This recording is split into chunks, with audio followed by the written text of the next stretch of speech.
Kung ikaw ang lalaki sa artwork na ito, hanggang saan mo kayang ipaglaban ang dignidad ng babae? Hindi ito eksena ng pagiging bayani. Hindi rin ito eksena ng romansa.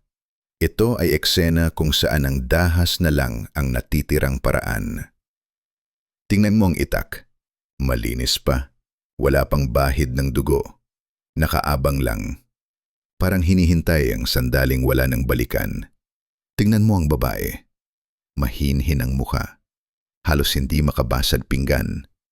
Pero ang damit niya, punit-punit na. Halos wala na. May gumawa nito sa kanya at malinaw, walang pahintulot ang ginawa nito sa kanya. Sa bandang ibaba, makikita ang isang Ryakubo, isang suot ng mga sundalo noong panahon ng digmaan. Hindi malinaw kung sino, hindi malinaw kung kailan, pero malinaw kung ano ang nangyari. Ang artwork na ito ay tinatawag na Defense of a Filipino Woman's Honor ni Fernando Amorsolo. Isang eksena ng pagtindig, hindi dahil gusto natin ang karahasan, kundi dahil may pananamantala.